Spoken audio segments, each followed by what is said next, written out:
Pronto, iniciou a gravação agora, certo? Então, a partir de agora, a gente vai gravar a aula para poder ficar para os outros alunos que vão pegar depois. Vamos lá. Eu vou compartilhar a tela com vocês. E daí, eu vou usar aquele mesmo site que eu estava usando antes. Certo? Como eu falei para vocês, o site ele é bem fácil. Ele é o Planeta Bio, esse sitezinho aqui, ó. planetabio.com. Beleza? Deixa eu abrir aqui, a internet está ajudando, bora, a internet colabora. Abriu. É o Planeta Bio, tá certo? Esse Planeta Bio aqui, a página inicial dele é essa daqui, ó. Então, esse é o nomezinho do site, esse que eu estou usando para orientar vocês. Então, se alguém quiser procurar ele tem todos os esquemas que eu estou mostrando para vocês, eles estão prontinhos na internet, tá certo? É um trabalho eu acho bem compacto, na verdade, organizado, e ele é bem explicado. Tem muitas coisas que acredito que facilitam muito na explicação para vocês. Então, eu estou usando ele nesse material, que esse material já está pronto. Não foi o material que eu fiz, é importante falar isso, certo? Mas estou divulgando o site para que vocês entendam que está lá, certo? Todo mundo está conseguindo ver a tela, não está? Fala aí no chat que eu vou dar uma olhada no chat para ver se está todo mundo conseguindo ver a tela, tranquilo, enfim.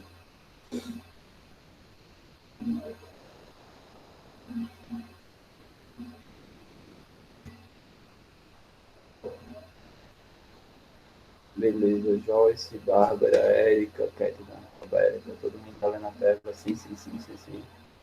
Pronto, então vamos para lá.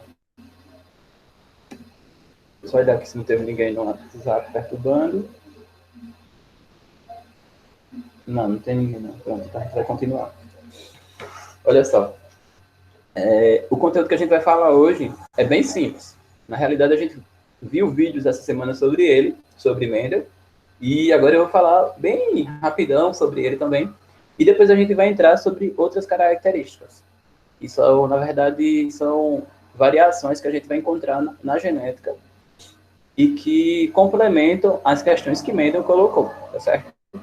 Então, como vocês já viram nos vídeos que eu passei para casa, o Mendel, também chamado de Johann Gregor Mendel, né? Na verdade, o nome dele completo, ele era um monge, certo? E ele formulou algumas leis da genética, e essas leis elas foram extremamente importantes para se entender o que a gente sabe hoje.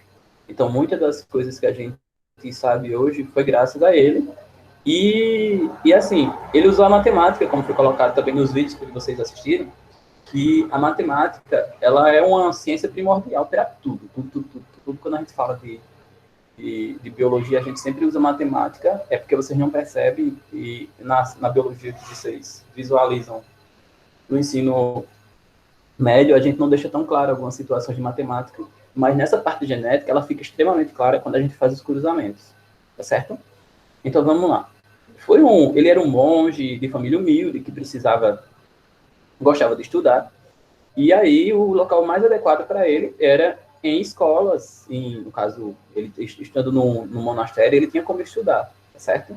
E aí ele fez um trabalho onde ele trabalhou com o quê? Ele trabalhou com ervilhas. E o que eram ervilhas? Ervilhas são aquelas sementinhas lá que parecem um feijão. A gente não está tão acostumado com ervilha aqui, porque normalmente a gente acaba comprando ervilha só daquelas ervilhas enlatadas, enfim. Dificilmente é que a gente tem costume de se alimentar com ervilhas, enfim. Não é uma coisa muito, muito comum de você dizer, eu vou plantar ervilha ali, tá tranquilo. Para nossa realidade, a gente é um pouco distante, essa parte de plantação de ervilha. Não sei se algum de vocês tem essa, mas para mim é bem distante essa parte. Eu vou ali plantar um pouquinho de ervilha que tá tudo tranquilo.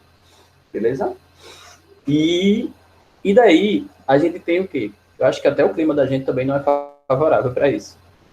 E daí a gente teve alguns cruzamentos que ele fez. Esses cruzamentos, ele pegava e sabia mais ou menos os resultados, porque como acontecia sempre de ter alguns resultados, só que ele, usando a matemática, ele começou a contabilizar isso. Então, isso foi muito diferencial, ou o maior diferencial para ele nessas situações, Porque quando ele pega os valores que obteve, encontra um padrão, então, logicamente, ele está encontrando um resultado para aquilo que ele estava observando. Quando você fala matematicamente, você está indo para um caminho correto, quando você vê um padrão de respostas, certo? Então, o que foi que ele fez? Ele pegou duas sementes, na verdade, duas ervilhas, que ele chamava de pura. Essas sementes puras eram homozigóticas. Por que eram homozigóticas? Porque ele estava trabalhando com ervilhas que eram verdes e amarelas, ele colocava uma cor, não existia cores intermediárias. E quando tinha esse cruzamento, normalmente eu tinha 100% de uma cor só, então sempre aparecia amarelo. Eu fazia o cruzamento de verde com amarelo e sempre aparecia amarelo. Então ele coloca até um pezinho, que é a geração parental, chama de geração parental. E aí ele fazia o quê? Cruzando uma semente pura verde com uma semente pura amarela, eu tenho uma semente híbrida. Ele chamava de híbrido esses filhos que nasciam. É importante vocês lembrarem que aqui a geração parental é aqui a geração F1, tá certo? Porque esses nomes são muito utilizados e às vezes vocês não percebem.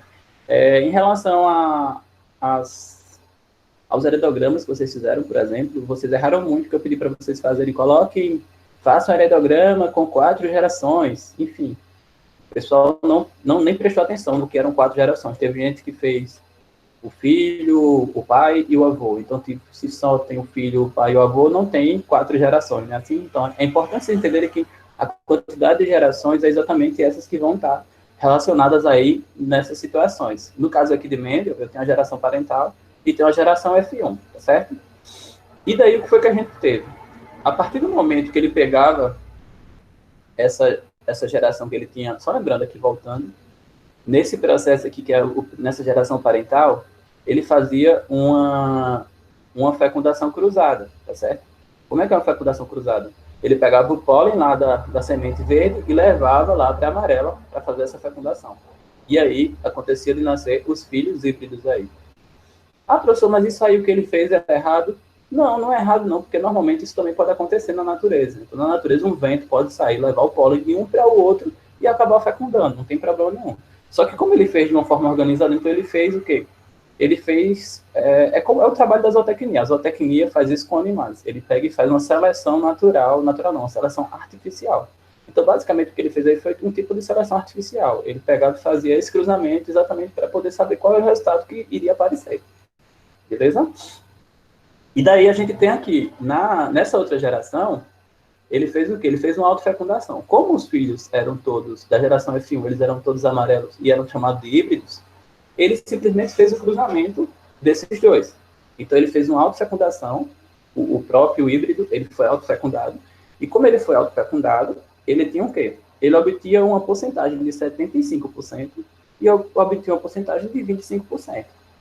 Então, basicamente, ele percebeu que aí aparecia a característica que tinha sido sumida antes. Então, a característica verde que não estava na geração anterior, ela tinha sido sumida. Beleza? Então, esse padrão, ele encontrou aí em milhares de ervilhas. Aí você viu lá no vídeo que ele conta mais de 6 mil ervilhas, enfim, ele contando de uma por uma, e conseguiu perceber esse padrão, que foi uma descoberta, enfim, absurdamente importante para a parte da genética. E daí, o que a gente consegue perceber disso tudo?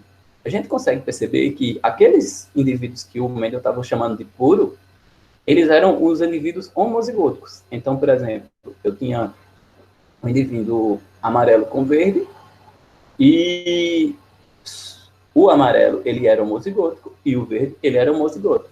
E aí, quando a gente obteve filhos todos amarelos, esses filhos, logicamente, eles eram heterozigóticos. E esses heterozigóticos, eles tinham uma dominância de uma cor, que no caso era a cor amarela. Então a gente já consegue identificar aí que toda vez que existir uma dominância, então a geração que aparecer no intermédio, ela vai ser sempre da cor dominante, que nesse caso é a cor amarela. Então a gente já sabe automaticamente que o amarelo é dominante, porque ele está aparecendo na segunda geração, que no caso é na geração F1, beleza? Na geração F2, aparece o amarelo ainda, e o verde aparece ali, ó, em 25%, mas está ali presente. Pronto. E só lembrando que eu estou falando assim, 25%, porque são proporções, então é a probabilidade que isso aconteça. Não é uma... Ah, não, professor, quer dizer que toda vez vai ter 3 filhos de um e um de outro. Não, eu posso ter 4 filhos amarelos também, mas aí a probabilidade dele nascer sempre vai ser de 3 para 1. É a probabilidade que a gente está falando aqui. É importante falar disso daí. Não é a quantidade de filhos que vai ter, mas sim a probabilidade dele nascer. Como a gente falou de probabilidade na semana passada.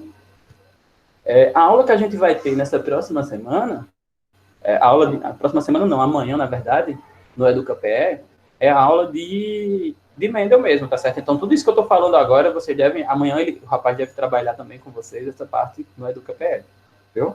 Só deixando claro para vocês assistirem que amanhã mesmo, sendo dia do trabalhador, está programado para ter uma aula de biologia, e aí essa aula vai ser exatamente no horário de 3 horas da tarde que vocês estão assistindo, né? Enfim, então vamos lá. Aqui na primeira linha de Mendel, a gente consegue ver os 2 cruzamentos. Então, aqui tem a geração parental, beleza? Foi o primeiro cruzamento. Foi o cruzamento realizado de início, como eu falei.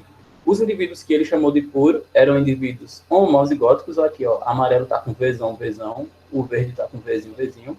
E aí, quando você cruza isso daqui, ó, quando você cruza, você tem o quê? Você tem a presença aqui todos eles heterozigóticos, ou seja, 100% ervilhas amarelas heterozigóticas. Tranquilo?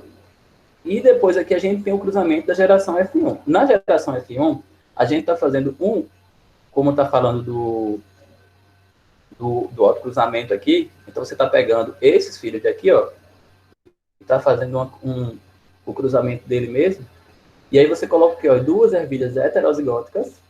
Espera aí um momento, tem gente pedindo para entrar.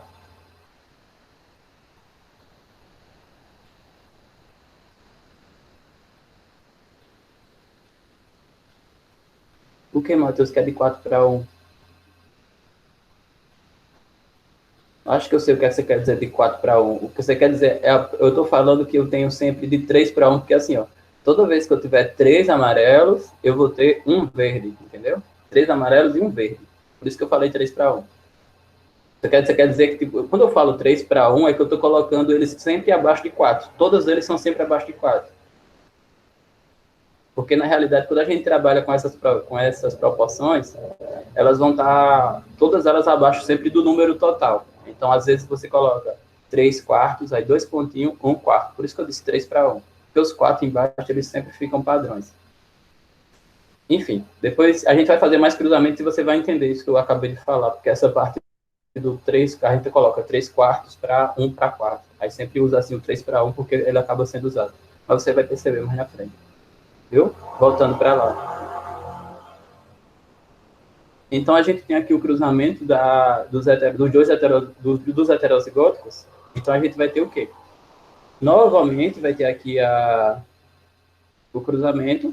E nesse cruzamento, a gente tem o quê? A gente tem aqui a presença de um homozigótico, que vai ser amarelo, 2 heterozigóticos, que vão ser amarelos também, e tenho aqui um homozigótico recessivo, que é o verde.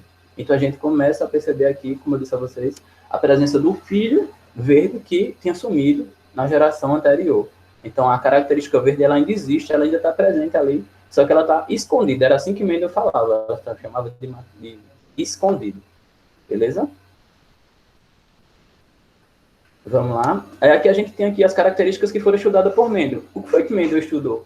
Ele usou várias características que eram fáceis. Por que eram fáceis? Porque ele conseguia usar elas separadamente. Elas não tinham um intermédio, não tinham uma coisa intermediária. Então, você tinha tonalidade da flor púrpura ou branca, a gente tinha os ramos, se era axilar ou no ápice, a posição dos ramos, onde o ramo ia estar. Então, todas as características, altura, se era mais ou menos de 1,60 ou se era baixa, ele colocava baixo ou alto. Aí ele colocava o tamanho para ela, enfim, todas as características ele utilizou. Então perceba que além das ervilhas, porque parece que ele estava só contando as ervilhas, quando passa no vídeo, parece que ele está só contando as bolinhas. Ele não estava só contando as bolinhas, ele estava contando todas as características que eu acabei de falar aqui, ó. Ele estava contando a cor da vagem, aí ele estava olhando a forma da vagem, se ela era lisa ou se era ondulada. Ele estava olhando a cor da semente, se era amarela ou se era verde. A gente sempre fala de amarelo e verde, então fica mais claro para isso daqui. A textura, se era lisa ou se era enrugada, enfim, isso aqui ele chama de rugosa, mas é a mesma coisa de enrugada.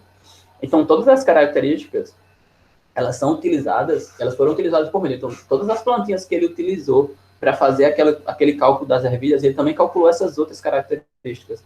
E em todos eles encontraram aquela proporção que eu falei, a proporção de 3:1, que era o quê? 3 eram sempre de determinada característica e 1 era da outra, que era aquela característica que, no caso, será a característica recessiva. Então, logicamente, a gente já consegue dizer hoje que todos aqueles que apareceram 3 eram a característica dominante e 1 era da característica recessiva. Certo? E qual foi o enunciado da lei dele? O enunciado da lei dele, basicamente, ele fala o seguinte, ó. Cada característica é determinada por 2 fatores, que são os genes, ele chama de fatores, mas hoje a gente chama de genes, que são herdados pelos genitores. Então ele diz o quê? Essas separações, elas se separam, e aí a gente tem a formação dos gametas, e cada gameta recebe apenas um único fator. Então, quando eu pego aqui uma célula de uma pessoa, essa célula é uma célula embrionária, por exemplo, eu vou ter essa célula embrionária, e na formação dos meus gametas, esses genes, eles são separados. Então, o azão vai para um espermatozoide e o azinho vai para outro. E aí, esse azão e esse azinho, eles precisam encontrar um óvulo, e aí vai misturar essas características hereditárias que vão estar envolvidas lá com o óvulo da fêmea, que vai ser encontrado. Então, assim, a gente tem a separação. Então, as características a gente vai dar em fatores, que eles chamavam, ou, na verdade, em genes, e aí eles vão ser separados. Como a gente consegue ver isso na parte dos cromossomos, que a gente também já estudou lá no primeiro ano. Certo? E daí, a gente tem aqui um exemplo tem 2 exemplos aqui, e para tornar mais claro, a gente coloca aqui um exemplo de pigmentação da pele, que é condicionado apenas por um par de genes alelos, tá certo? Então, vamos considerar o seguinte cruzamento. A gente tem um cruzamento aqui de uma mulher de pigmentação normal e um homem de pigmentação normal. E daí, no cruzamento, a gente encontra crianças albinas. Então, a gente já começa a perceber aí, se é um homem normal e uma mulher normal, e a gente encontrou uma criança albina, então você já consegue saber o quê? Você consegue saber se é uma característica dominante ou uma característica recessiva. O que é que a gente poderia dizer isso daí? Logicamente, quando você vai olhar para cá, ó, se você tem os 2 normais e tem ela aqui albina, você vai encontrar o quê? Ó? Ela é uma herança recessiva. Por quê? Porque senão, se o homem e a mulher, ela não tivesse ali, não fosse um heterozigoto, tá vendo aqui, ó? Se eles não fossem heterozigotos, logicamente, você não apareceria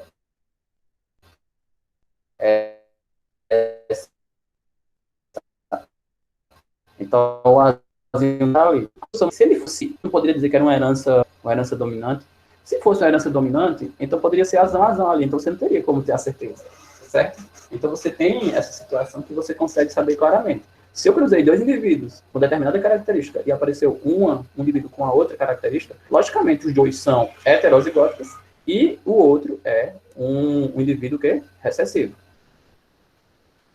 Aí qual a probabilidade de nascer uma criança albina? Se a gente tem o cruzamento aqui de uma pessoa que é heterozigótica com outra heterozigótica, é só a gente lembrar lá daquela probabilidade de Mendel, onde Mendel encontrava sempre o quê? Aqui, ó, 1/4. Então, é 1/4 de probabilidade, onde ele vai encontrar, ou seja, 1 entre 4 opções, beleza? Que é aquilo que eu tinha falado. Sempre 1 vai ser a possibilidade que ele vai encontrar nessa situação. E daí, eu tenho qual a probabilidade de nascer uma criança de pigmentação normal. Mesma coisa, se a gente já tinha feito cruzamento anterior, a probabilidade de nascer uma albina é de 1/4 e a probabilidade de nascer uma criança normal é de 3/4, certo? Isso tudo a gente também já viu, também é bem simples, não tem nada de complicado. Vamos para 7. E daí, quando a gente tem um indivíduo portador de característica dominante e ela possui um genótipo azão, tracinho, a gente sempre acaba encontrando em algumas situações, realiza um cruzamento teste. Como assim um cruzamento teste? É porque através do cruzamento teste você sabe se a característica vai ser recessiva ou se ela não é recessiva, beleza? Como é que você vai saber disso aqui? Se eu fizer um cruzamento de um indivíduo que ele tem um gene dominante e um gene que você não sabe qual é, se você cruzar com um indivíduo recessivo, então a prole vai ser 100% dominante, beleza? Então você sabe o quê? Que ele é azão. Então isso aqui a gente está mostrando para vocês como você consegue descobrir o gene do indivíduo só pelo resultado. Então assim, se eu fiz o cruzamento do indivíduo que tinha um azão, mas eu não sabia qual era o outro A, e cruzei com um azinho, e deu 100% prole dominante, logicamente, ele era azão, tá certo? Se eu fiz o cruzamento de um indivíduo, eu não sei quem era o outro gene, com um indivíduo que era recessivo, e deu 50% de prole dominante, 50% de prole recessivo, logicamente, eu já sei que ele é um azinho, tá certo? Então, preste atenção. Se o resultado foi de 100%, eu já vou saber que ele é azão, por quê? Porque o azão sempre vai dominar sobre o azinho. Então, quando eu fizer esse cruzamento, vai dar 100% azinho, mas, logicamente, vai ser uma prole dominante. Eu vou ter um fenótipo dominante. E quando eu fizer esse cruzamento aqui, ó, no caso, esse com esse, se deu 50% de prole dominante, 50% de prole recessiva, logicamente eu tenho o azão aqui presente e também tenho o azinho ali presente. Beleza? E aí, todo mundo está entendendo o que eu estou falando? Está dando para ver? Não sei se as animações estão passando direitinho. Eu passo as animações e às vezes eu não consigo saber se está passando para vocês. Pode ser que não. Me diz aí se está tudo tranquilo, está dando para escutar tranquilo, está tudo de boa. Sem dúvida nenhuma, se tiver para falar alguma coisa. Eduarda Clara, que entrou agora há pouco, lembre de usar o outro e-mail para poder não precisar solicitar. Se você usar esse e-mail, às vezes vai dar problema e você não vai conseguir solicitar não a entrada. Então, o restante tá tudo tranquilo. Eu vi Matheus sim, Naeli sim, Eduarda sim, Érica sim, Elba sim.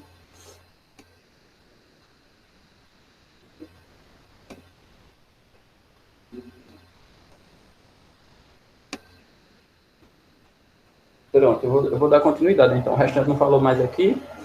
Quem é que tá mais aqui? Acho que Bárbara tá aí. Toda vez eu falo de Bárbara, que é que fica no início. Bárbara tá aí, Joyce não falou nada, Ketna, Roberta, Tawane também apareceu. Oi, Tawane, quanto tempo? É Bárbara sim, cadê o restante do povo? Tawane, cadê Joyce? Joyce tá por aí, Tawane tá por aí. Joyce deu um sim ali agora. Tawane tá aí, Tawane? Roberta também, Tawane, beleza. Pronto. Aí eu vou passar para o outro agora. Ketna também deu sim agora.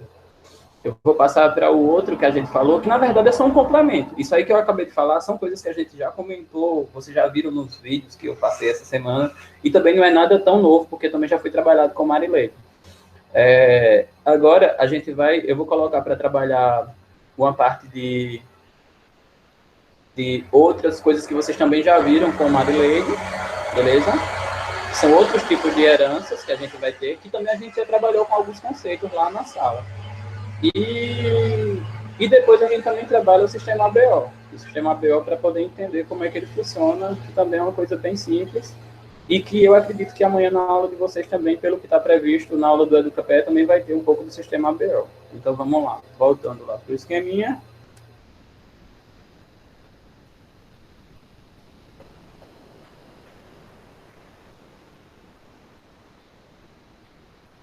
Certo? Vamos lá para a herança intermediária. Então, outro tipo de herança que foi essa herança da primeira lei que a gente falou é um tipo de herança que é chamada de herança dominante. Então, a gente está falando de uma característica que tem dominância sobre a outra. Então, ela vai ser sempre dominante em relação à outra. Vou ter uma característica recessiva, vou ter uma característica dominante. Sempre isso vai acontecer, tá certo? E daí, eu tenho uma herança intermediária. Qual é a herança intermediária? Essa herança intermediária é bem simples, não tem nada de complicado. Na verdade, ela não vai ter nenhuma dominância sobre a outra. Então, o que é que acontece? Quando eu tenho um indivíduo que ele aparece os dois genes, no caso aqui, Bzão ou Bzão, a flor é branca. No caso, a característica da flor, a característica vai ser branca. Se eu apresentar o outro gene que é Vzão, Vzão, a flor vai ser vermelha. E se eu apresentar os dois, V e B, ela vai ser rosa. Simples. Então, tipo, não tem bronca para nada, não tem dificuldade nenhuma. Então, ó, ela é chamada de herança intermediária. Deixa eu até ver como é que está no livro de vocês o nome que está, porque às vezes tem alguns nomes diferentes.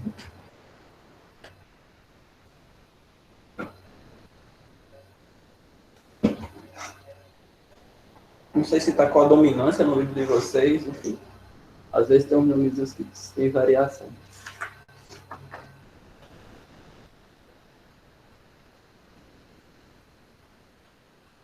Está com dominância incompleta, no caso.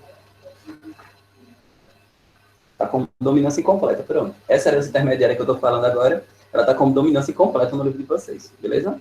Mas não tem bronca, não. O importante é vocês entenderem o que é que ela está fazendo. Então, você está falando de uma característica que ela vai ter o quê? Ela tem uma... Ela não tem dominância. Quando eu tenho uma característica junto com a outra, eu misturo, certo? Importante lembrar disso daí. Eu misturo as duas e aí eu tenho as cores que são representadas. Eu não tenho a presença de um sobrepondo a outro. Eu tenho uma mistura. Às vezes, nesse caso aqui, uma mistura das cores. E daí, ó, lembra daquilo que eu tinha falado, Matheus, da característica aqui, ó. As representações são assim, ó, 1 para 2 para 1. Então, são 4 probabilidades de filho, mas aí quando eu digo 1 para 2 para 1, quer dizer que eu posso ter um filho de cor branca, 2 filhos de cor vermelha, não, um filho de cor branca, 2 filhos de cor rosa e um filho de cor vermelha, tá certo? Então, aqui é a probabilidade de você conseguir encontrar quando fazer esse cruzamento aqui. Se você tiver dúvida, você vai ver lá. E todos eles vão estar sobre 4, como eu falei para você. Aquela questão da 1 para 2 para 1, que é a probabilidade que você vai encontrar desses filhos. Enfim. Aí a gente tem aqui o cruzamento, tá certo? Qual a proporção fenotípica esperada para a geração F1, que é a geração filha, do cruzamento de uma flor branca com uma flor vermelha? Então, aqui eu tenho uma flor branca cruzando com uma flor vermelha. A partir do momento que eu faço esse cruzamento, eu vou ter o que ali, ó? 100% de flor rosa. Beleza? Então, eu tenho aqui ó, a possibilidade de aparecer aqui são heterozigotos. Aqui não tem o caso, eu não tenho um exemplo com heterozigotos, mas é com heterozigotos é que vai dar aquele resultado que eu tinha falado anteriormente. Se eu colocasse aqui 2 heterozigotos, então assim eu tenho essa proporção aqui, ó, quando eu faço o cruzamento. Beleza?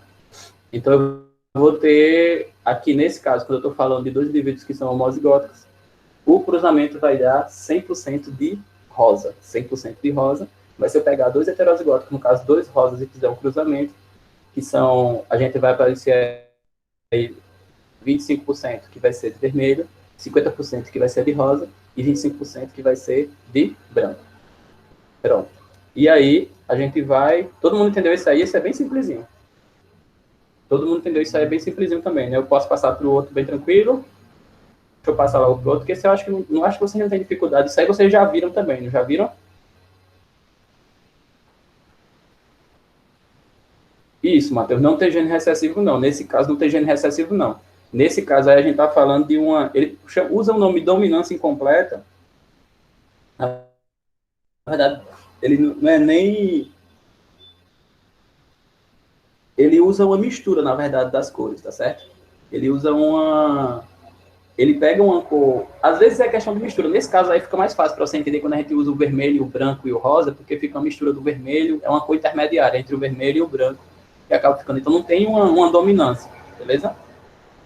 E às vezes também a representação, ela pode ser desse jeito que foi colocada aí, que foi colocada com a letra da cor, mas você também pode representar ela de outra forma. Eu posso colocar ela com uma letra só. Enfim, depende muito da questão, depende muito da situação para colocar isso daí. Viu? Vamos para lá, voltando para lá para dar continuidade. E daí a gente vai aqui para genes letais também. Nos genes letais, a gente está falando de genes que são como assim? São genes que eles, quando eles estão presentes em homozigose, eles matam você. Então significa dizer que eu não tenho, esse indivíduo não existe, tá certo? Então o que é um gene letal? Um gene letal é aquele que você vai apresentar a característica. No livro de vocês ele está como... Acho que ele está como gene letal mesmo, ou está como alelos letais, está no livro de vocês. Pronto. Mas esses genes letais ou alelos letais, ele tem a questão desse cruzamento também é a mesma situação, onde você não vai ter o indivíduo. Então, a proporção ela vai diminuir nessa situação, porque você não vai ter o indivíduo de determinada característica. Então, significa dizer que toda vez que eu tiver um cruzamento, um indivíduo ele não vai sobreviver. Então, se, por exemplo, a gente tiver uma porcentagem de 1/4, então, a porcentagem que aparecer aquele gene, ele não vai sobreviver. A gente tem a situação aqui, por exemplo, eu tenho codopelos em camundongos aqui, eu tenho 2 camundongos que a gente está fazendo cruzamento, e tem o gene A que condiciona a pelagem amarela, e o outro é a gupi. e a gente faz o cruzamento. Quando a gente faz o cruzamento, o que é que vai acontecer? O que for razão, ele morre, então ele nem existe, ele nem chega a ser contado, e a probabilidade aqui, ó, você vai ter uma probabilidade só de 2 amarelos e 1 aguti. Então a probabilidade aqui, ó, vai ser de, ele coloca aqui de 1/3. Por que coloca 1/3? Porque esse 3 aqui, ó, ele está levando em consideração só os 3 que nasceram. É importante entender também isso daí.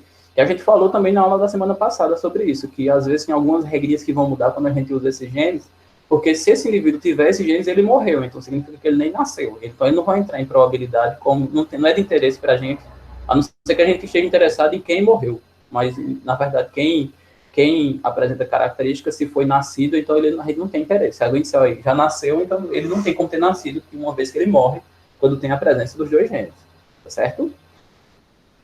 E daí, a gente vai para a polialelia. Mas antes de começar a polialelia, eu quero saber se está tudo tranquilo até aí. Está tudo tranquilo até aí?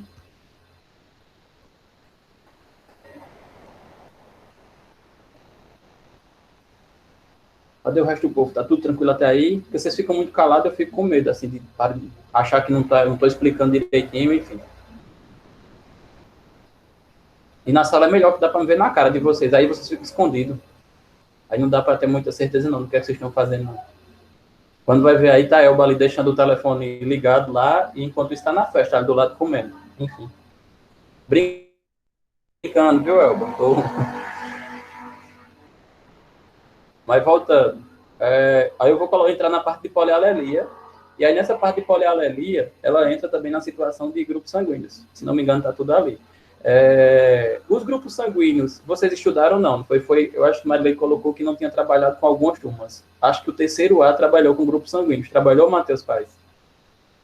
As outras turmas parece que não trabalhou com grupo sanguíneo. Certo. Eu acho que foi as outras turmas que não trabalhou com grupo sanguíneo. Não foi isso, Bárbara? Você trabalharam com grupo sanguíneo? Ô, Joyce, na tua turma trabalhou com grupo sanguíneo? Matheus, sim, mas eu não lembro muito. Beleza, Matheus. E o restante? Bárbara e Joyce. Me diz aí. Bárbara do terceiro D e Joyce do terceiro B. Na sua trabalhou também, né? Pronto. E Joyce? Cadê Joyce? Tu não lembra, beleza. Tá certo, tranquilo. Pois então eu vou continuar agora aqui, mas aí vai entrar na parte que aí eu dou uma parada para poder explicar com mais calma essa parte do grupo sanguíneo, que eu sei que ela tinha me colocado que algumas coisas não foram trabalhadas. A Ketna disse que não. Beleza, pronto. Vou para lá, entrar de novo lá para poder continuar. Então vamos lá. Agora a gente entra numa coisa que é chamada de polialelia, tá certo? O que é polialelia? A gente está falando agora de vários alelos. Nesse caso, o livro de vocês ele chama de alelos múltiplos, viu? Nesses alelos múltiplos,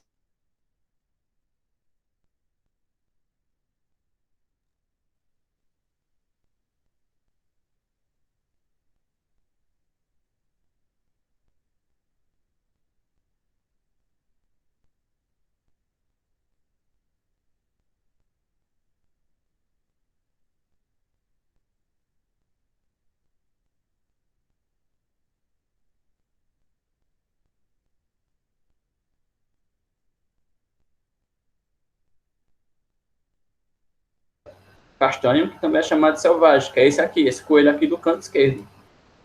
Aí eu tenho o Czão, o C com CH, que ele representa essa característica aqui, que é chamada de chinchila, que é a característica acinzentada.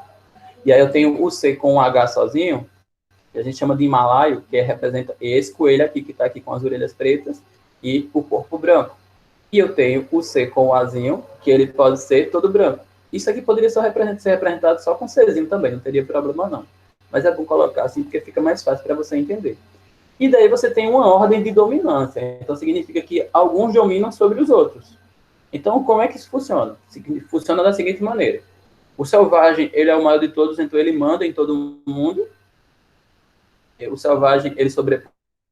Então aqui no canto você dá para ver aqui, ó. O Czão, ele é maior do que o CH. Então, quem é o CH? Ó, é o chinchila. Então, o selvagem é o albino.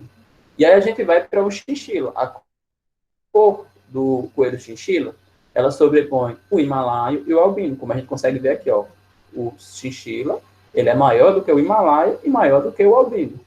E o himalaio, ele sobrepõe ao albino. Então, basicamente, o himalaio, o gene himalaio, ele só vai aparecer se você tiver genes albinos. E o albino só vai aparecer se aparecer só genes albinos. Então, significa dizer o quê? Significa dizer que só tem um indivíduo albino quando aparecer os genes recessivos. Então, ele é o recessivo aqui de todos. Não vou colocar ele só como recessivo, não, mas ele é o mais frágil aqui, ele vai ter recessividade para todos. O himalaio, ele só se sobrepõe ao albino, mas ele é recessivo para os outros. O chinchila, ele sobrepõe ao himalaio e ao albino e é recessivo para o selvagem. E o selvagem, ele é dominante de todos. Então, toda vez que aparece o selvagem, ele vai dominar sobre todos, tá certo? Então, vamos lá. Então, a gente consegue ver aqui, ó, os fenótipos. Se eu tiver um indivíduo que seja Czão, ele é selvagem. Czão com CCH, ele é selvagem. Czão com CH é selvagem. Czão com C, Azinho, selvagem também. Quando é que ele vai ser um chinchila? Um chinchila vai ser quando ele for CCH, ou quando ele for CCH ou CCH. Então, perceba aqui, ó, que toda vez que tem a presença do CH, ele vai sobrepor, a não ser que tenha o Czão aqui do selvagem que mande nele. Quando é que ele vai ser um himalaio? O himalaio vai ser quando ele for ou homozigoto com CH, ou quando ele tiver o Azinho, que é o que ele pode sobrepor. E quando é que ele vai ser albino? Só quando ele tiver o Azinho. E aí vem uma questão aqui que diz bem assim: qual é a probabilidade de nascer um coelho himalaio no cruzamento entre um macho selvagem, cuja mãe era himalaia homozigótica, com uma fêmea xistila, cujo pai era albino? Então vamos lá, vamos de novo para a questão. Qual é a probabilidade de nascer um coelho himalaio? Eu sei que o que me interessa é um coelho himalaio. Aí o cruzamento é um macho selvagem. Se eu sei que é um macho selvagem, logicamente eu já estou dizendo que ele tem um Czão, certo? Então eu já sei que lá no gene dele tem um Czão, certo? E daí eu digo o que mais? Eu digo que ele tem uma mãe que era himalaia homozigótica. Se a mãe era himalaia homozigótica, logicamente ela vai ser isso daqui, ó, CH.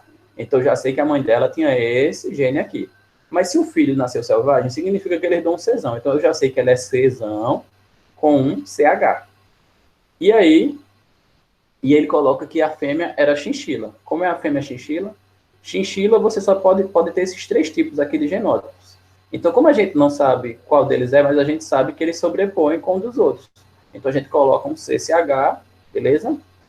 E o pai dela era albino, ó. Mas aí a gente descobre que o pai dela era albino. Se o pai dela era albino, então ela é uma chinchila que vai ter uma presença do gene albino. Porque para o pai ser albino, o pai tem que ser assim, ó. Beleza? Então a gente vai para lá para a resposta e a gente faz o quê, ó?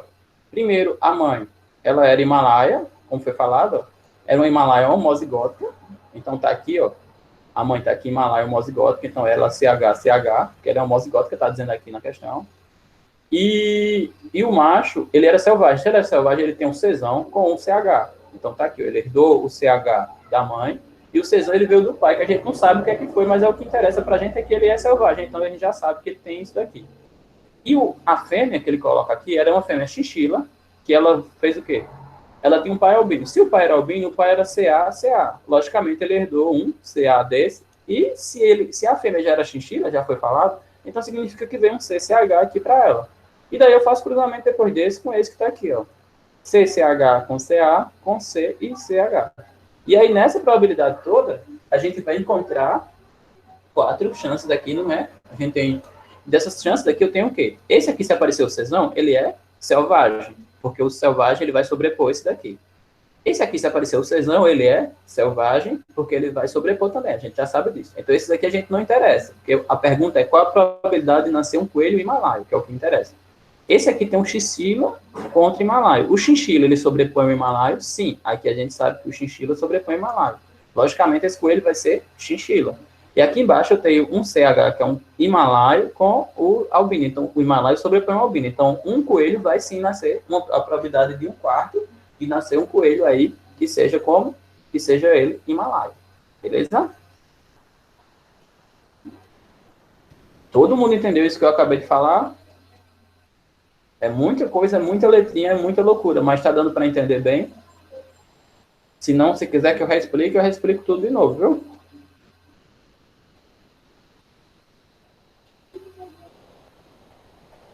Pronto, beleza então. Se tiver tranquilo, porque é meio chatinho, mas é importante colocar para vocês fazerem. Eu não coloquei muito cálculo essa semana, não. Meio enrolado, mas ok. Mas é importante que tire as dúvidas, viu, Tauane? Se você fica com alguma dúvida, vá perguntando na sala, ou então vá perguntando no final. Ou pare para dizer, explique isso dali, porque tem coisas que às vezes é a forma que eu coloquei, mas eu vou colocar para vocês fazerem exercícios. E uma coisa também importante é que eu coloco os exercícios naqueles questionários, aí assim, é importante que vocês tentem fazer os questionários e tentem fazer de fato. Porque eu estou colocando lá para vocês testarem. Não é, não, professor, mas é porque eu quero, estou preocupado com a pontuação. Tem muitos que vão estar, não, vou pegar a resposta por fulano, por ciclano, enfim. Se você pegar, é você que se enrola, porque na realidade o conteúdo que está ali é para você testar. Então é um teste para você ir fazendo e se aprofundar. Se depois eu colocar uma prova para vocês fazerem e vocês não souberem responder, vai dar no mesmo. Então quem está se enganando são vocês. Beleza? Então é importante que vocês entendam que a questão daqueles testes que estão ali, eles são exatamente para poder facilitar o entendimento de vocês e saber se vocês estão acompanhando. Então, a questão de pontuação, se eu depois vai fazer prova presencial, logicamente que eu vou fazer prova presencial. E se quando eu for fazer prova presencial, se vocês não souberem responder, quem se prejudica são vocês. Então, é importante que vocês usem como um teste, como exercício, para poder ir facilitando e aprender, beleza? Então, não usem como se fosse, não, eu tenho que filar pelo outro para poder pegar a nota. Não é assim que funciona, não. Vamos lá. Roberta falou aqui. Roberta, tu quer que eu explique o quê? É só a questão ou quer que eu explique todo? Me diz aí. A parte que você quer que eu explique. É só a questão que eu quero para explicar ou é tudo do conteúdo?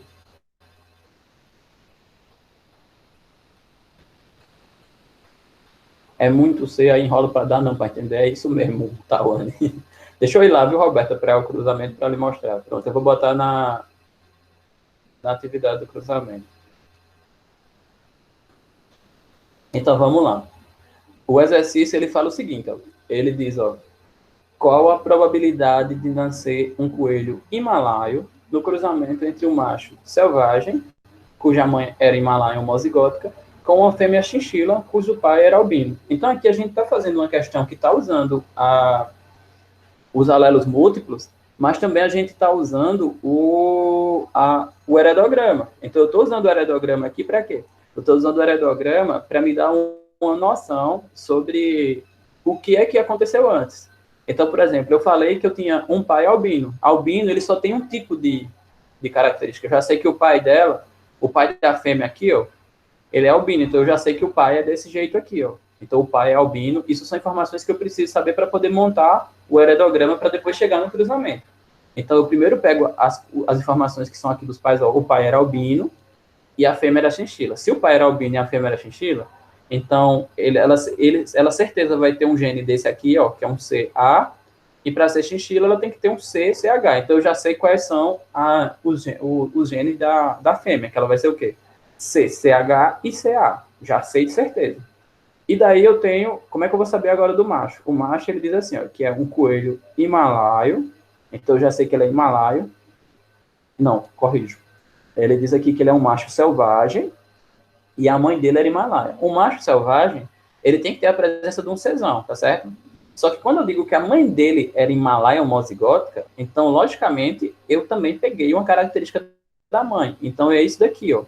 Eu tenho que ter pego um C com H dela, porque é um himalaio. Ela era himalaia. Então, eu já sei que o gene do macho aí vai ser esse daqui.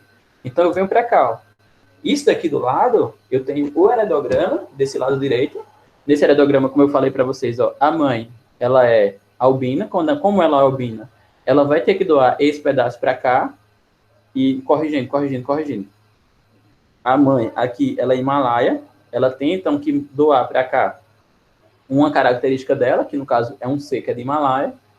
E o filho é selvagem. Se o filho é selvagem, então, logicamente, ele veio um cesão do pai. Só tem como ter vindo do pai, porque a mãe era homozigótica Himalaia. Isso foi falado na questão.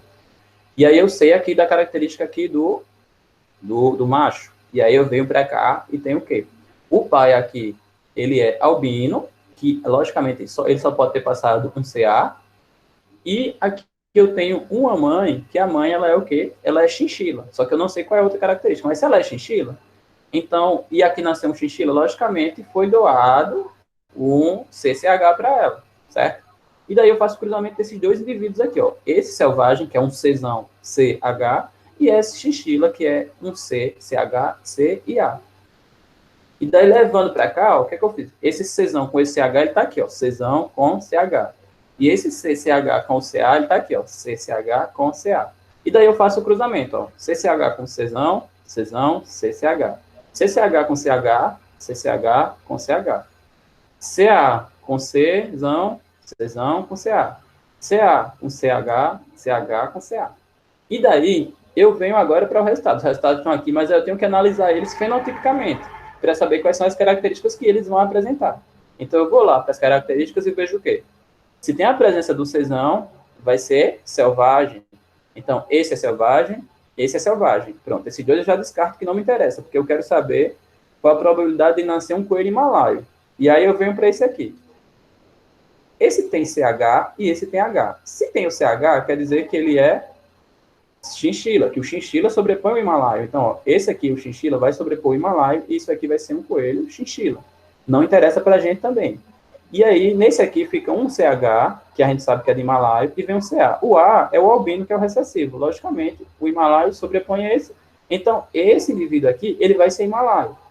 A probabilidade, então, aqui, na verdade, é de 1/4. Então, eu tenho 1/4 de probabilidade de nascer um indivíduo himalaio. Beleza? Deu uma melhorada, Roberta? Deu uma melhorada, Tawane? Ou ainda continua grego?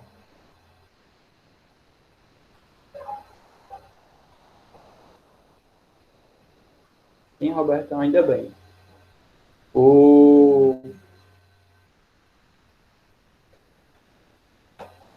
Pronto. Mas melhora quando vocês começam a fazer, que essas coisas de genética, ela é muito mais prática do que conversa. Então, vocês têm que fazer e começar a brincar, na verdade, com os cálculos para poder vocês entenderem bem o que eu estou falando. Deixa eu só ligar aqui a luz para ficar melhor. Continuando. Então, dando continuidade, a gente vai para, tá na polialelia, a gente vai também para o sistema ABO, beleza? No sistema ABO, a gente está falando de o sistema que a gente chama de o tipo sanguíneo da gente, tá certo? Então, a gente tem as características que você vai dizer, por que usa o sistema ABO? Porque eu tenho um tipo de sangue A, tipo de sangue B e tipo de sangue O, tá certo? E na realidade, esses nomes são dados para a presença ou ausência de aglutinogênios, tá certo? Que a gente usa, e isso que vai estar presente são características que estão presentes nas hemácias. Então, por exemplo, a gente está aqui, ó, quem tem sangue do tipo A, ele tem a presença do aglutinogênio A na hemácia, tá certo? E tem um anti-B na hemácia também, no plasma, na realidade. O que é o anti-B? Na realidade, esse aglutinogênio também o pessoal usa o nome antígeno, e essa aglutinina, o pessoal também usa o nome anticorpo. Ambos querem dizer a mesma coisa, tá certo? Então, aglutinina ou anticorpo é a mesma coisa, aglutinogênio ou antígeno vai ser a mesma coisa também, certo? Então, o que acontece aqui, ó? Eu tenho um sangue do tipo A, que eu tenho um aglutinogênio do tipo A, e tenho uma aglutinina anti-B. Eu tenho um sangue do tipo B, que eu tenho um aglutinogênio do tipo B, e tenho uma aglutinina tipo A. Tenho um sangue do tipo AB, que eu vou ter o aglutinogênio A e B, e não tenho nenhuma aglutinina no plasma. E eu tenho sangue do tipo O, que ele não tem nenhum aglutinogênio, e ele tem as aglutininas anti-A e anti-B. Mas e o que isso quer dizer, professor? O que o senhor está falando aí não faz sentido para mim, está falando um monte de baboseira. Na realidade, quando a gente está falando dessas aglutininas, elas são os anticorpos que a gente tem presente no nosso corpo. Então, significa dizer que esses anticorpos, eles já vão lutar contra determinada estrutura. Então, por exemplo, no sangue tipo A, se ele tem aqui, ó, um anticorpo anti-B, significa dizer que toda vez que ele tiver contato com esse aglutinogênio B aqui, ó, ele simplesmente vai reagir. E ele vai reagir como? Normalmente, quando a gente faz essa relação, eu colocaria como se fosse uma coagulação. Então, por que uma pessoa do sangue tipo B não pode doar para uma pessoa do sangue tipo A? Porque assim que você doar o sangue tipo B para uma pessoa do tipo A, o, o anticorpo que tem lá no sangue, no seu plasma, ele vai atuar diretamente com aquele sangue e vai causar o quê? Coágulos, enfim. Então, ele vai ter problemas de coagulação dentro das veias. Isso não dá para acontecer, tá certo? Você vai ter problemas, enfim. Você não pode chegar até a morte, dependendo aí da situação. Mas a gente não pode fazer doações de sangue, então não vai ser aceito. O sangue não vai ser aceito dessa forma, exatamente porque a gente tem esses anticorpos que estão aí para trabalhar com isso. Tem um exemplo aqui, ó. Aqui a gente consegue ver nesse esquema aqui, ó, que é quem pode doar para quem. Mas tudo isso é guiado por isso daqui, ó. Nesse esquema que eu falei aqui, ó. Beleza? Então, ó, o que a gente consegue perceber aqui, ó? Quem é sangue do tipo A, ele pode doar para A e AB, mas ele só pode receber de A e de O. Beleza? Quem é sangue do tipo B, ele pode doar para B e AB e pode receber de B e de O. Quem é sangue do tipo AB, ele só pode doar para AB e pode receber de A, B, AB e O. Quem é sangue do tipo A, B, AB ou O, quem é sangue do tipo O, ele pode doar para todo mundo, só pode receber de O.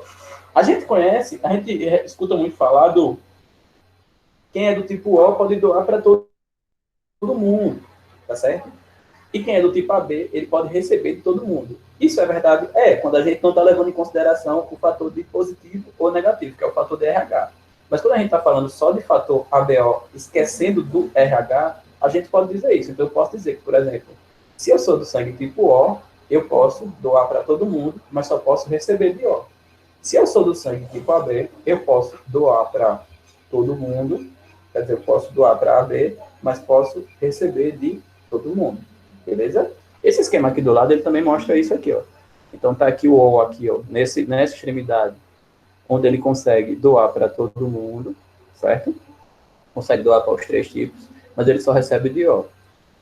O AB tá aqui desse lado, onde ele pode doar para AB e ele pode receber de todo mundo. E o A e o B aqui estão nas extremidades, tá certo? E daí, a gente tem aqui, por exemplo, como é que eu faço um teste do tipo de sangue? Que é a coisa mais simples do mundo.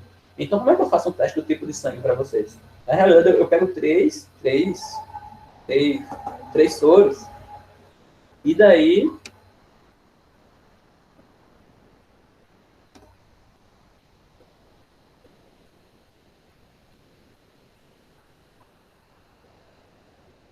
vamos lá.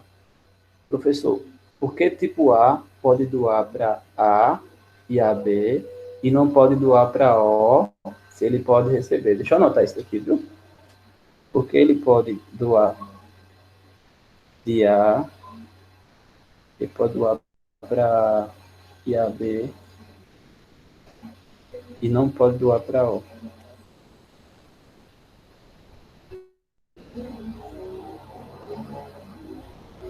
Pronto, deixa eu levar ela para explicar, viu, Bruno? Deixa eu voltar para essa telinha aqui, ó. Olha para cá, eu vou colocar nessa daqui que eu acho que é a melhor de explicar. Por que que eu tenho sangue do tipo A?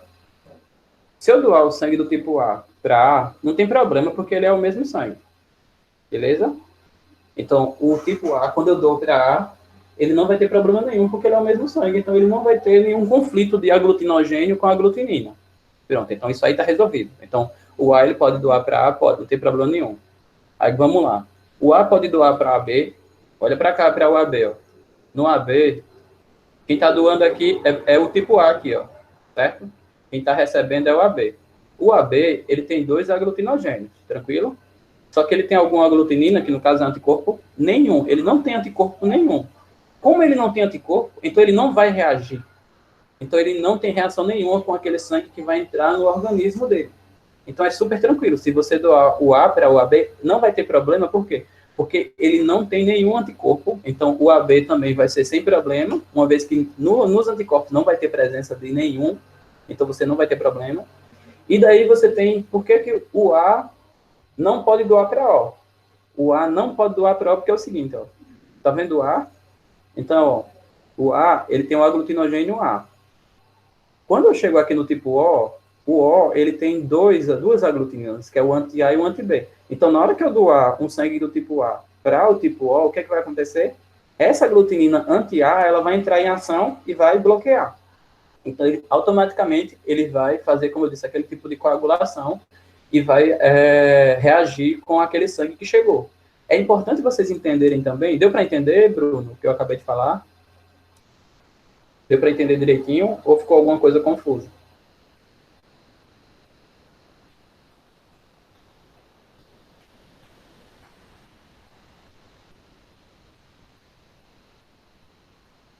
Preste atenção que é importante vocês não confundirem a questão de... Sim, entendi, mas a última parte da pergunta. A última parte eu estou vendo agora. Você quer saber se o A pode doar para o O ou se o O pode doar para o A? Essa é a questão principal.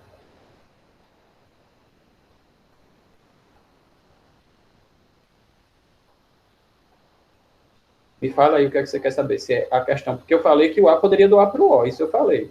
Mas a questão que você quer saber é se o O pode doar para o A, porque quando a gente inverte as situações, aí fica diferente. Porque é importantíssimo, a gente precisa sempre prestar atenção em quem vai receber. Porque aquela pessoa que vai receber, essa pessoa, você tem que analisar os anticorpos que tem na pessoa que vai receber. E não na pessoa que vai doar, na pessoa que vai receber. Porque aquela pessoa que vai receber, o organismo dela vai reagir com aquilo que vai receber. É isso que você quer saber, se o O pode ser doado para o A. É assim? Se o O pode ser doado para o A, porque o A não pode ser doado para o O. É isso?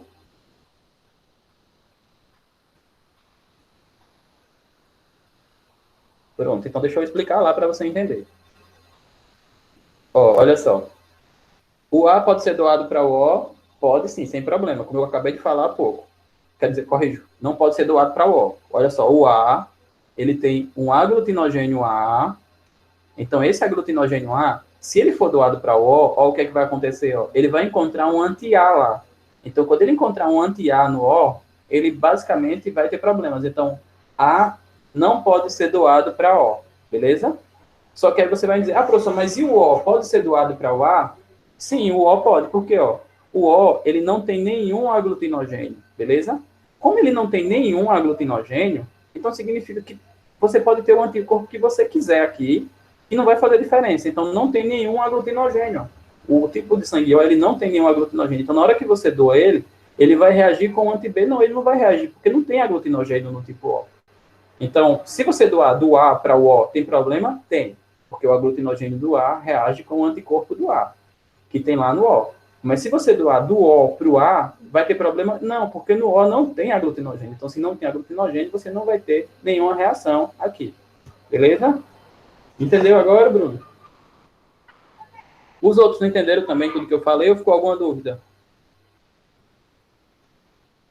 Pronto, mas olha só, mas é importante você essa questão que você falou, porque vocês precisam focar em quem está recebendo, tá certo? Quem está recebendo a doação.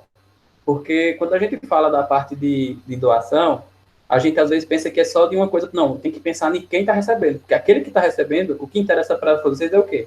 Aquele que está recebendo interessa os anticorpos. E aquele que está doando interessa o antígeno. Beleza? Nos testes que eu vou mostrar aqui agora, por exemplo, nesses testes aqui, ó, aqui, quando a gente vai descobrir qual é o tipo de sangue, o que é que a gente faz? A gente vai lá, alguém tira uma gota de sangue, e aí quando tira uma gota de sangue, eu vou lá e coloco um soro, que seria basicamente os anticorpos. Então, por exemplo, eu coloquei aqui um sangue aqui, ó, e aí quando eu coloco o sangue, eu vou lá e coloco um soro anti-A e um anti-B. Se eu coloco um soro anti-A e anti-B, eu misturo eles, e é desse mesmo jeito que é feito o teste. Se o sangue continua normal, ó, quer dizer que ele não reagiu. Então, significa dizer o quê? Eu estou colocando nesse sorozinho que eu estou colocando uma gotinha aqui, eu estou colocando um antígeno no sangue. Então, eu pego uma gota do teu sangue aqui, vamos dizer que eu peguei Bruno, né? Bruno, tira uma gota de sangue aí e bota aí na lâmina. Colocou na lâmina. Quando coloco na lâmina, eu coloco uma gota aqui de antígeno. Então, quando eu colocar a gota de antígeno, se aqui tiver anticorpo, ele vai reagir. Se ele não reagiu, não tem anticorpo. Então, ele não reagiu e não reagiu, eu já sei que é tipo, ó, tá tranquilo. Aí eu vou para o outro aqui.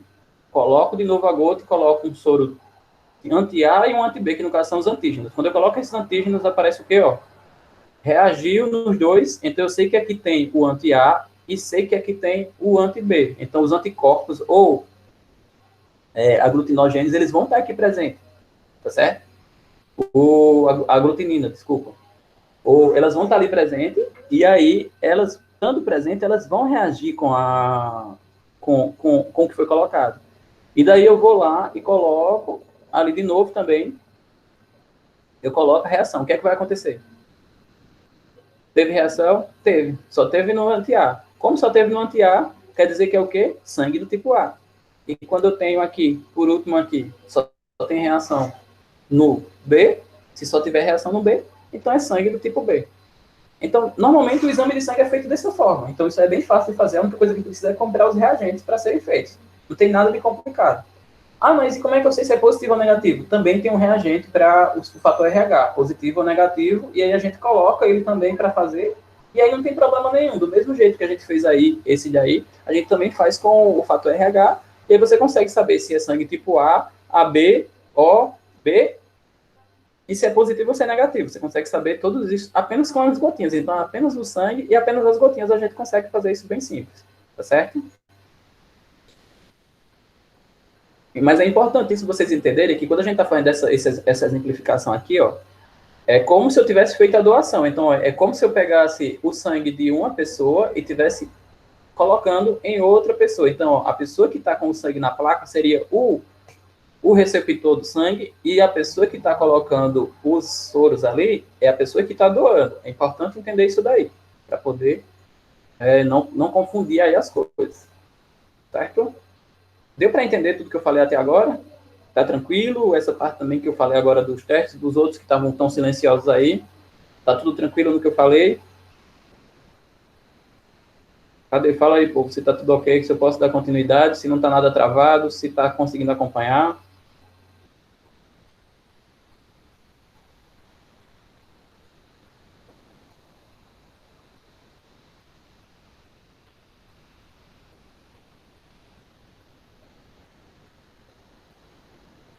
Pronto, uma parte já falou aqui, ok, deu sim. Pronto, eu vou ver se eu consigo terminar para poder não dar problema, essa parte de, pelo menos isso aqui de sistema BO até o final, e aí a gente vai, e aí eu libero você, mas eu acho que uns 14 minutos a gente termina. Então vamos lá. Então, continuando. Quando a gente vai falar do sistema BO, ele também é um tipo de polialelia, assim como a gente estava falando há pouco dos coelhos, tá certo? Quando eu estava falando dos coelhos, a gente tem uma questão de polialelia, onde tem algumas características que sobrepõem as outras, tá certo? Nesse caso do sistema BO, a gente vai ter alguns que sobrepõem, mas também vai ter aquela questão de junção. Então, tem uma codominância. Então, às vezes, eles se juntam e mostram a característica junto. Então, como é que é isso? Então, por exemplo, o izinho que ele coloca aqui, vai ser o mais frágil. Então, ele coloca aqui o izinho, ele é o mais frágil. Os isões, isão A e isão B, eles sobrepõem o izinho sempre. Só que, quando eles aparecem juntos, então, no lugar de eu aparecer o sangue tipo A ou tipo B, eu apresento o sangue AB. Então, olha só, como é que são qual é o fenótipo é tipo A? Quais são os genótipos dele? Isão A ou isão A, ou isão A e izinho. Por quê? Porque o izinho, ele é recessivo, ele não sobrepõe aqui. Se ele for tipo B, como é que eu faço? Isão B, ou isão B, ou isão B com izinho, tá certo? Se ele for tipo AB, isão A e isão B. Então, ó, preste atenção que nessa situação, quando os dois aparecem, o isão A e o isão B, a gente não tem uma dominância, a gente tem a presença dos dois. Então, aparece o tipo AB, porque aí vai aparecer a presença de quê? Das aglutininas, dos aglutinogênios. Tá certo? E aqui eu tenho o tipo O, que no caso está aqui, ó, que são os izinhos. Então, quando eu apresento os izinhos, quer dizer que não tem a característica. Então, é simples assim. Então, vamos lá. Tem uma questão aqui do lado que diz bem assim. Trata-se um caso da melúpula. Observe o aerograma que contém os tipos sanguíneos e depois responde. Então, vamos lá. Eu sei que tem um indivíduo que era A e cruzou com o indivíduo do tipo B. Quando eu cruzei o indivíduo A com o indivíduo do tipo B, nasceram esses 3 filhos aqui, ó. Beleza? Se nasceram esses 3 filhos, significa dizer que como eu sei que esse aqui é um A e esse aqui é um B, e se eu tive um filho O, logicamente eu já sei que para ter um filho O eu preciso ter Izinho e Izinho, né? Assim? Então aqui eu tenho certeza que é Izinho e Izinho só olhando para ele, beleza? E aí eu já sei que esse aqui vai ser Izão A, Izinho, e esse aqui vai ser Izão B, Izinho. Por que eu sei disso? Porque meus filhos nasceu Izinho, Izinho. Logicamente vai ser dessa forma. E daí eu tenho um filho que é B. Esse filho que é B, eu tenho como saber qual ele herdou? Tenho. Eu sei que ele tem o Izão B de certeza. E se ele é B, ele vai ter o quê? Vai ser Izão B também? Não, não é, porque o pai dele, ele era heterozigoto, que a gente acabou de descobrir. Então ele vai ser Izão B, Izinho. E esse daqui vai ser como? Também. Porque se esse aqui era A e esse aqui era B, logicamente os dois vão ser heterozigóticos e não homozigóticos. Então esse aqui vai ser também Izão A, Izinho. E aqui no final eu tenho um cruzamento aqui de um Izão A com um Izão B com um Izão A, Izinho. Qual seria o cruzamento aqui? Você vai fazer isso para obter. Aqui está a pergunta. Qual é o possível genótipo de cada um dos membros desse heredograma? Eu falei agora há pouco sobre cada um. Então vamos lá. Está aqui o cruzamento, como eu falei, ó, que a gente vai saber que, sabendo que tem um filho O, logicamente eu já vou saber que são heterozigóticos. E também, sabendo que são heterozigóticos, eu vou saber que meu filho, para ser B, ele tem que ter pego o Izinho daqui. O Izão B daqui pegou o Izinho daqui. E para ser essa filha aqui, também eu tenho que ter pego o Izão A daqui com pegar com esse Izinho daqui, para poder nascer aqui. E daí o cruzamento com esse daqui, a gente vai fazer depois para poder ter noção. Agora, no final, qual a probabilidade do casal 3 e 4, que no caso são esses dois, ter um bebê de sangue tipo A. A gente faz o cruzamento também, do mesmo jeitinho como o de Mendel, onde a gente sabe que é A e B. Quem é AB vai ser assim, ó, Izão A, Izão B. E quem é A vai ser Izão A, Izinho, que é o que a gente já descobriu, e faz aí, ó. Izão A com Izão A, Izão A com Izão B, tá aqui. Izinho com Izão A, tá aqui. Izinho com Izão B, tá aqui. A probabilidade que ele quer saber é de quem é sangue tipo A. Esse aqui vai ser tipo A, sim, que ele é homozigoto, Izão A, Izão A. Então vai ser sangue tipo A. Esse vai ser sangue tipo A? Não, esse aí vai ser sangue tipo AB, que a gente tem um Izão A e um Izão B. Esse vai ser tipo A, sim, que a gente tem um Izão A com um Izinho, então ele sobrepõe. Já sabe que é Izão A. Esse vai ser tipo B, porque vai ser um Izão B com um Izinho. Então, o interesse dele é sobre tipo A? Então, esses dois aqui que interessa para ele, logicamente eu tenho uma probabilidade de 50%, ou 1,5. Ah, mas aí vem Matheus e diz, professor, mas aí não era 2 sobre 4? É 2 sobre 4, Matheus, mas quando você divide 2 sobre 4, vai ficar o quê? Simplificando, 2 por 2 vai dar 1, embaixo vai estar 2, vai dar 1 no meio. 2 quartos é a mesma coisa que 1 meio, certo? Também, se você dividir 2 por 4, vai dar 50%, certo? Não é porque você falou da questão da probabilidade, Matheus. Aí por isso que eu coloquei você aí na história, porque você falou de 1 quarto, então é a situação que você citou da parte de 1 quarto, que aí dá para colocar. Viu? Pronto. Então aí dá para a gente entender tranquilamente essa parte aí, ó. Vocês conseguiram entender tranquilo isso daí? Tem alguma coisa confusa, não? Deixa eu ver o que falta aqui. 5h22 agora. O fator RH.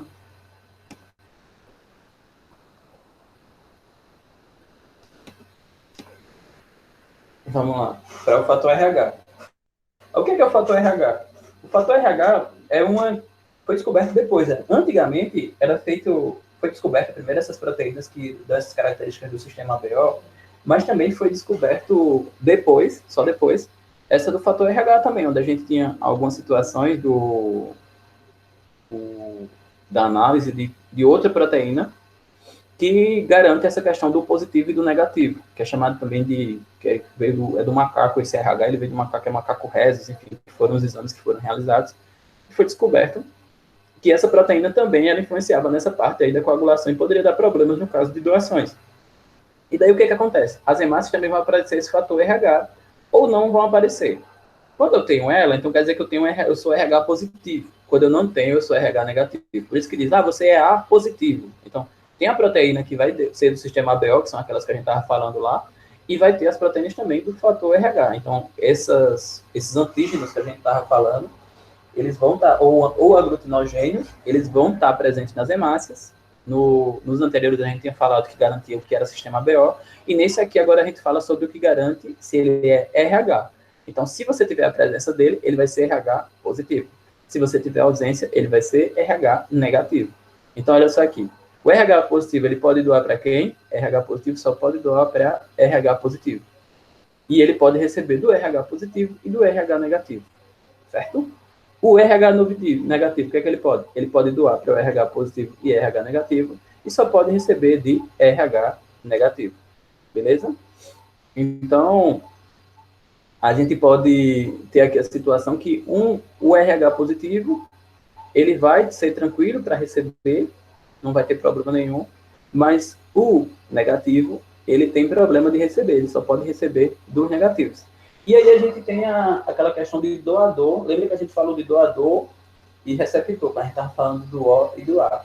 Então a gente tem o doador universal, quando a gente chama que é o verdadeiro doador universal, que é o O, quando a gente diz, o O, todo mundo que é do sangue O, ele recebe de todo mundo, tá certo? Então é aquilo, não, ele doa para todo mundo, tá certo? A gente tem que ter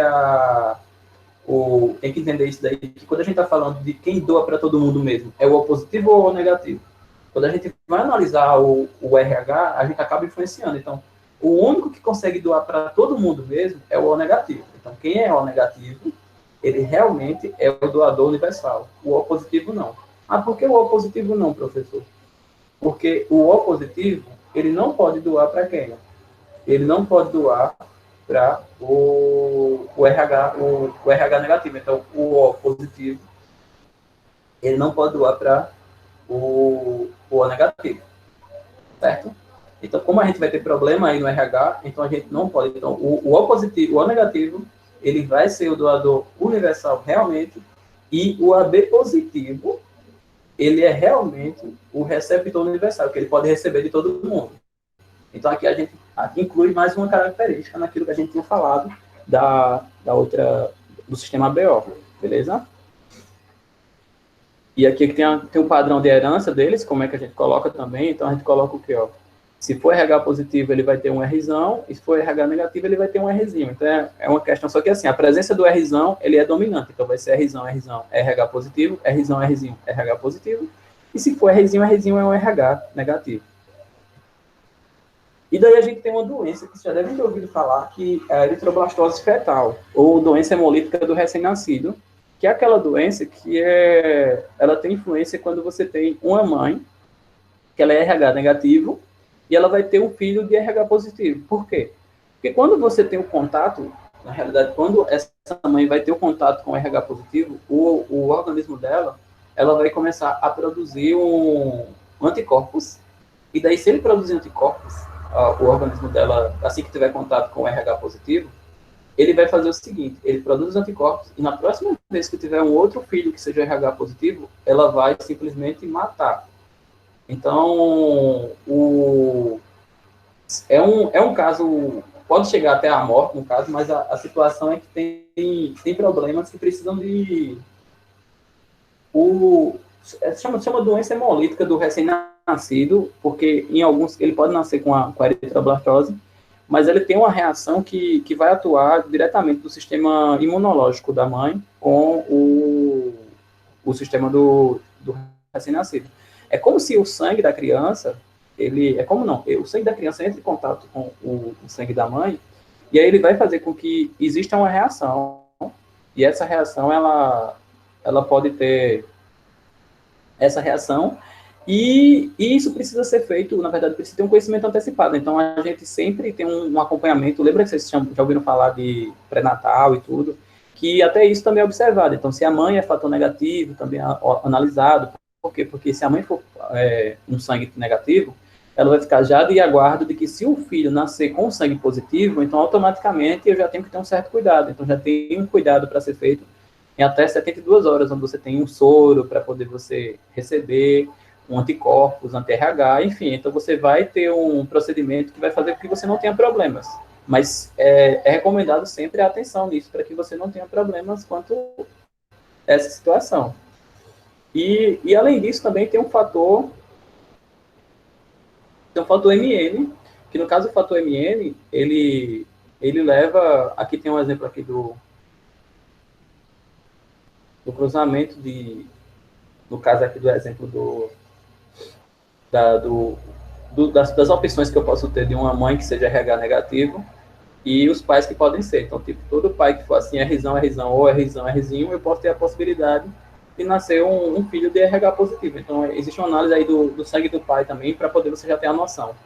E tem outro fator que é o sistema MN. Esse sistema MN, ele é eles são presenças que são características que vão aparecer, mas eles têm uma relação mais simples nessa situação, mas ele não tem uma dominância, tá certo? Então você tem ou M, ou N, ou MN. Então é aquelas que é a mesma característica que eu tinha falado da flor, que era vermelho, branco ou vermelho e branco. Então nesse caso aí, você tem a presença deles e ou ele é do grupo M, ou do grupo N, ou do grupo MN.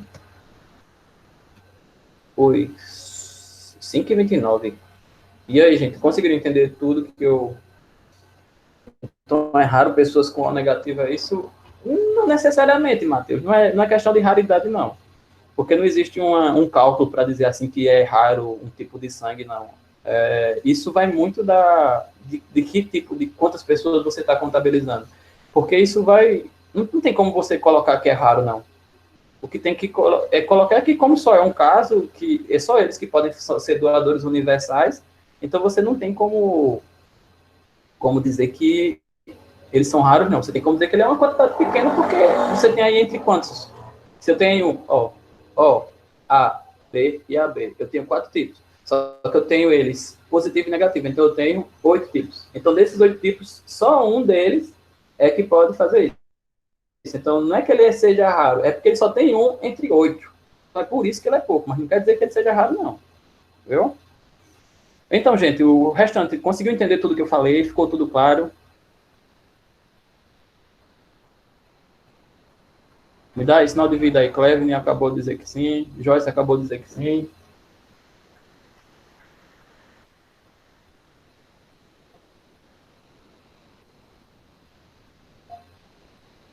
Certo. Se não entendeu alguma coisa... Olha só, eu estava pensando em fazer um bingo de biologia, rapaz.